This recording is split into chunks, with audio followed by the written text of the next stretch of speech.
A great good morning to all. I Sumit Kumar welcome all of you in Chanakya IAS YouTube channel.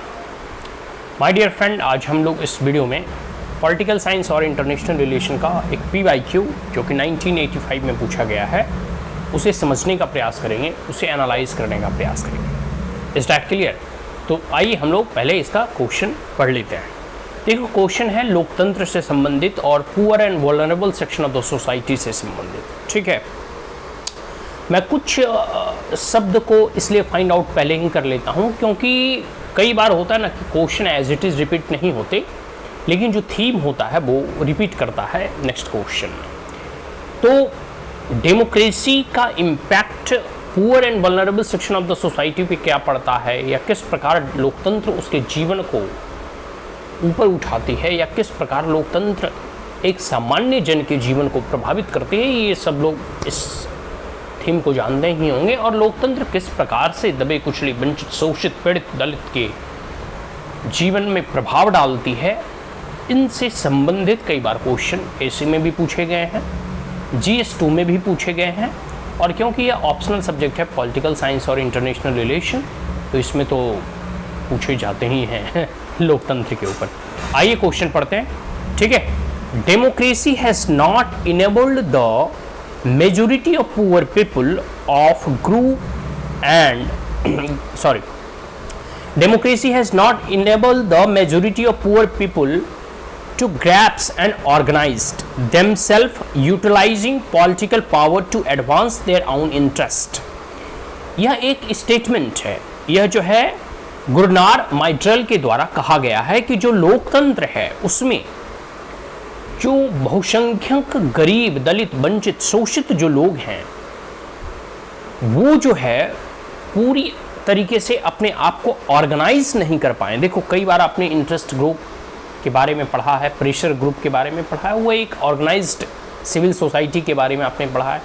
तो जो poor and vulnerable section of the society हैं वो अपने आप को खास करके लोकतांत्रिक देश में अभी तक अपने आप को ऑर्गेनाइज नहीं कर पाए हैं, और इस जो लोकतंत्र की अवधारणा है उसमें अपने आप को यूटिलाइज नहीं कर पाए। देखो, यूटिलाइज का मतलब एज अ प्रोडक्ट के तौर पर नहीं, बल्कि यहाँ यूटिलाइजेशन का मतलब है कि कई बार हम लोग जो है इंटरेस्ट ग्रुप बना के, प्रेशर ग्रुप बना के अपनी बातों को सरकार के सामने रखते हैं, मनवाते हैं, सरकार के ऊपर प्रेशराइज जो है करते हैं। और आगे यही कहा गया है कि to advance their own interest, अपने इंटरेस्ट के लिए, मतलब समाज के इंटरेस्ट के लिए जो पुअर लोग हैं, जो गरीब और वंचित शोषित लोग हैं, ये अपने हितों की रक्षा के लिए अभी तक लोकतांत्रिक देश में सही मायनों में अपने आप को संगठित नहीं कर पाए हैं। ये जो है गुरनार माइट्रेल का एक कथन है, स्टेटमेंट है। Is that clear?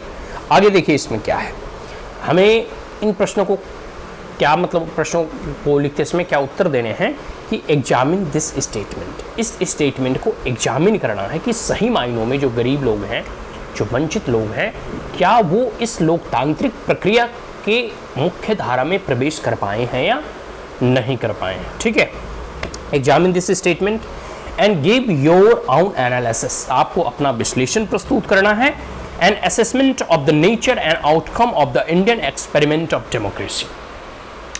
अब हमें नेचर बताना है, मतलब चरित्र बताना है, कैरेक्टर बताना है, किसका? जो भारत में लोकतंत्र का एक्सपेरिमेंट हुआ आज़ादी के उपरांत, क्योंकि आज़ादी के बाद हमारे पास कई एक मॉडल थे और खास करके दो प्रमुख है, कम्युनिस्ट फॉर्म ऑफ मॉडल और एक कैपिटलिस्ट फॉर्म ऑफ मॉडल। तो हमने मार्केट बेस्ड इकोनॉमी को और थोड़ी बहुत क्लोज्ड इकोनॉमी को भी, एक प्रकार से मिक्स्ड इकोनॉमी को अपनाया, लेकिन मोर और लेस कहा जाता है कि भले हमने समाजवाद की विचारधारा या सोशलिज्म से जो है नेहरू भी प्रभावित थे, लेकिन कहीं ना कहीं हमने कैपिटलिस्ट फॉर्म ऑफ मॉडल ही अपनाया। और लोकतंत्र में जितने भी मोर और लेस लिबरल नेशन है वहाँ मार्केट बेस्ड इकोनॉमी ही है। और जो लोकतंत्र में बहुत सारी ऐसी चीज़ें हैं, जैसे आम पब्लिक के लिए चुनाव के दरवाजे खोल देना, उन्हें राइट टू वोट देना, यूनिवर्सल एडल्ट फ्रेंचाइज हो गया। ठीक है, फिर बहुत सारे ऐसे वेलफेयर मेजर्स वगैरह जो है सोशलिस्ट फॉर्म से लिया गया है। ठीक है, 5 ईयर प्लान वगैरह सोशलिस्ट फॉर्म से लिया गया। तो जो भारत में लोकतंत्र का एक्सपेरिमेंट है ना, लोकतंत्र क्या भारत में कामयाब हो पाया? अभी भी लोग जो है, अगर आप देखोगे तो कहीं कहीं ऐसे इंसिडेंट सुनने में आ जाता है कि लोग इतने गरीब रहते हैं कि वो अपने फैमिली मेम्बर्स का इलाज नहीं करवा पाते हैं। इलाज भारत में बहुत महंगा है गरीब लोगों के लिए, ठीक है। फिर उनका सही प्रकार से जो है न्यूट्रिशियस फूड नहीं मिल पाता है, तो बच्चे जो है मॉल न्यूट्रिशन के शिकार हो जाते हैं। हालांकि अब जो है भूख से मरने वालों की संख्या लगभग जो है ख़त्म हो चुकी है, लेकिन अभी भी भारत में बहुत सारे लोग जो हैं बिलो पॉवर्टी लाइन के नीचे रह रहे हैं।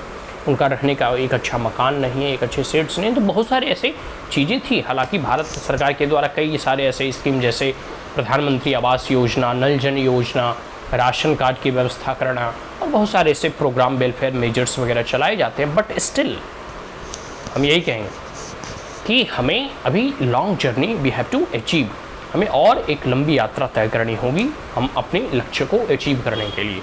लेकिन यहाँ यही कहा जा रहा है कि जो गरीब हैं, दलित हैं, वंचित हैं, शोषित हैं, पीड़ित हैं, महिलाएं हैं, poor and vulnerable section of the society हैं, वो अपने आप को अगर ऑर्गेनाइज कर लें तो और अच्छी तरीके से अपनी मांगों को सरकार के सामने वो रख सकते हैं, ठीक है। ये क्वेश्चन समझ में आ गया, और इसमें आपका अपना विश्लेषण देना है, कुछ केस स्टडी दे सकते हैं, कुछ कहीं का आप उदाहरण दे सकते हैं। जैसे मुंबई भले इतना डेवलप्ड है लेकिन अभी भी जो है अधिक आबादी जो है स्लम में ही रहती है।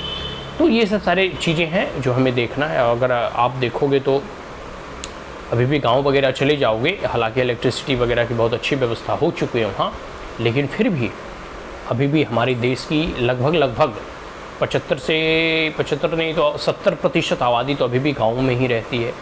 अर्बनाइजेशन धीरे धीरे हो रहा है लेकिन इट विल टेक टाइम। तो आप समझ सकते हो जो लोग गाँव में रहते हैं उनका life standard as compare to urban और सिटीज़ कमी होता है। तो बहुत सारी ऐसी चीज़ें हैं। और poor and vulnerable section of the society लोकतंत्र को किस प्रकार से लेते हैं, किस प्रकार से पुअर एंड मार्जिनल जो फार्मर्स वगैरह हैं उनकी स्थिति कैसे है, कैसे फार्मर्स वगैरह सुसाइड करते हैं, और बहुत सारे फैक्टर्स हैं, ठीक है। तो फिर गरीब लोगों को न्याय मिलना कितना दुर्भर है। आपको मालूम ही है कि एक केस सुनाने में 40 साल बाद फैसला आता है, 2 पीढ़ी बीत जाते हैं तब फैसला आता है। पुलिस जल्दी आपका केस रजिस्टर्ड नहीं करती है अगर आप गरीब हैं। जो पहुंच वाले लोग हैं डायरेक्ट सुप्रीम कोर्ट पहुंच जाते हैं या फिर ऊपर से ही अपना व्यवस्था करवा लेते हैं। तो बहुत सारी ऐसी चीज़ें हैं।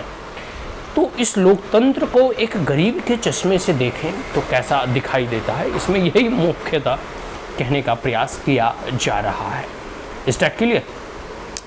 तो ये क्वेश्चन यहाँ संपन्न होता है, मतलब फिनिश होता है। एक बार हम जाते जाते क्वेश्चन को फिर पढ़ लेते हैं कि democracy has not enabled the majority of poor people to grasp and organise themselves utilising political power to advance their own interest. Gunnar Myrdal. And examine this statement and give your own analysis and assessment of the nature and outcome of the Indian experiment of democracy. Is that clear? तो ये question यहीं complete होता है। अब हम लोग next question को अगले वीडियो में समझने का प्रयास करेंगे। Is that clear? That's all. Thank you. And if you are the first time on my channel, then like it, share it, as well as subscribe it. Thank you once again. Have a great day.